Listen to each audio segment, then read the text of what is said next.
안녕하세요. 2024년도 지역인재 9급 출제된 문제를 오늘 같이 풀어보도록 하겠습니다. 1번에는 사자성어 문제가 나왔습니다. 고진감래, 결초보은, 상전벽해, 오매불방 이렇게 나왔는데 이거 굉장히 쉬운 사자성어들이죠. 그래서 고진감래는 오랫동안 고통을 참았을 때 나중에 무언가 돌아온다 이런 뜻의 고진감래고, 결초보은은 은혜를 잊지 않고 나중에 보답한다라는 뜻이고요. 상전벽해는 예전과는 아주 다르게 변해버렸다라는 건데, 특히 산보 가는 길 소설을 보면 과거와 완전히 변해버린 현재 모습이 잘 드러난 그 소설을 한마디로 얘기할 수 있는 사자성어가 바로 상전벽해라고 할 수가 있습니다. 오매불망은 자나깨나 잊지 않는다라는 뜻이죠. 1번에 힘든 일이 닥칠 때마다 뭐뭐라는 말을 떠올리면 어려움을 이겨냈다. 고진감래가 들어가겠고요. 두 번째는 어린 시절 뛰놀던 고향이 큰 변화가 있었다.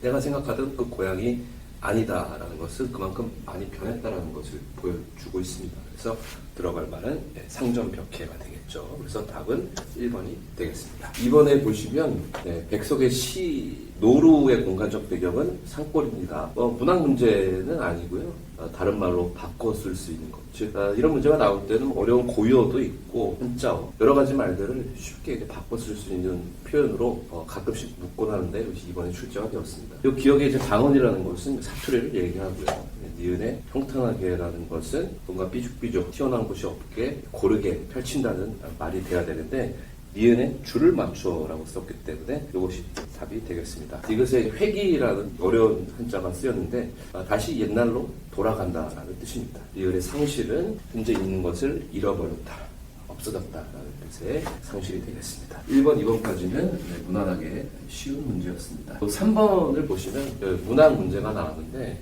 이런 문학 문제의 스타일이 지역인재에서 처음 시도된 그런 문제입니다.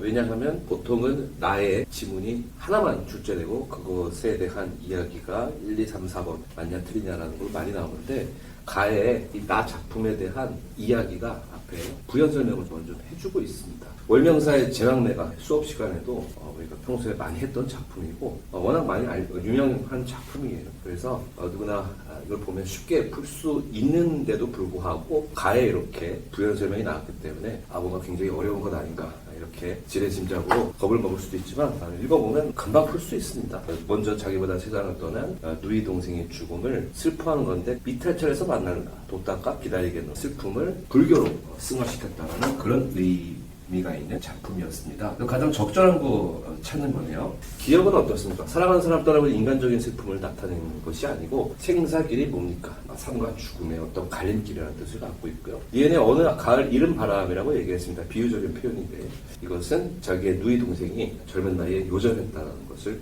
보여주는 대목입니다. 디귿 한 가지의 나고라고 했습니다. 역시 비유적인 표현이지만 나무에 비유하고 있지 않습니까? 바로 가족을 얘기를 하는 것이죠. 그래서 한 뿌리가 있고 그 다음에 나무가 있고 나무에 여러 가지가 달린 것을 한 부모 밑에서 자란 자식들이라고 보시면 되겠습니다. 그래서 이것은 혈육이라는 것을 알 수 있는 소재가 되겠습니다. 마지막에 미탈찰입니다. 이것은 시적 화자가 리을에 있는 것이 아니고 나중에 먼저 죽은 누이 동생이 리을에 있다고 생각을 하는 거죠. 그래서 나중에 만날 장소라고 보시면 되겠습니다. 4번 새로운 스타일의 문제가 나왔습니다.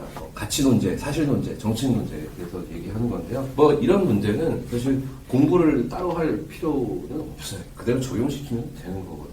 그래서 사실 논제, 그렇다 아니다, 옳다 아니다, 참과 거짓 이런 거 얘기하고, 가치 논제는 A가 B보다 중요하다, B가 A보다 중요하다, 비교하는 논제가 되겠습니다. 정책 논제라고 했습니다. 국가에서 시행하는 정책에 관한 것을 찾으면 되겠죠.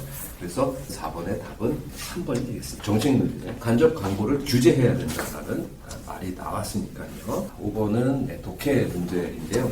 굉장히 길이가 좀 짧습니다. 읽어보시면 노리는 도전을 의미한다. 이런 어떤 독해 문제를 풀 때는 제일 첫 번째 문장과 제일 마지막 문장을 집중적으로 살펴보시면 됩니다. 시간이 없을 때 그렇게 하시고요. 쭉 이런 식으로 좀 꼼꼼하게 읽으셔도요, 충분히 가능합니다. 그렇게 시간이 타이트하지는 않습니다. 노린 도전을 의미하고 아이들이 자꾸 도전을 해야 된다고 얘기를 합니다. 이 놀이터인데요, 안전한 놀이터를 만들었다고 자만하는 것은 좋지 않은 방법입니다. 그렇죠? 안정과 도전 서로 상반된 단어로 쓰이고 있네요. 그래서 안전하게만 하는 게 아니고 아이들이 진정한 성장을 위해서는요, 도전과 모험이 수반되어야 된다라는 것으로 해석을 하시면 되겠습니다. 그래서 다음은 2번이겠죠. 작은 보상도 입체는 안전한 공간이 아니고 모험과 도전을 해야겠습니다. 6번 문제는 문법 문제예요. 전체에서 정말로 우리가 흔히 하는 그 문법다운 문법 문제는 6번밖에 없었습니다. 그렇다면 이것을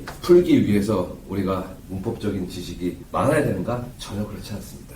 왜냐하면 여기에 지금 설명이 다 나와 있어요. 뭡니까? 첫 번째 대등합성어, 두 번째 종속합성어와 융합합성어에 대한 이야기가 쭉 나와 있어요. 그렇죠? 그래서 대등합성어는 비율이 50대 50, 둘 다 비중이 똑같거든요. 어느 것 하나가 덜 중요하다, 더 중요하다 그런 게 아닙니다. 어때요? 손발입니다. 다 중요해요. 그죠? 순서가 이렇게 된 것뿐이지 발손이라고 얘기를 하지 않기 때문에 손과 발이라는 대등적 의미가 그죠? 그래서 50대 50의 의미가 있습니다. 종속합성어에서 손수레라는 말이 있죠. 그죠? 여기서 어떤 게 더 중요한가? 손이 중요한가? 수레가 중요한가? 수레가 중요하죠. 근데 손으로 끄는 수레라는 뜻에서 그 손이라는 게 종속되어 있어요. 그리고 마지막에 융합합성어입니다. 이게 제3의 의미를 만든 것이거든요. 그래서 뛰어나다는요, 뛰다라는 것은 런의 의미, 그죠?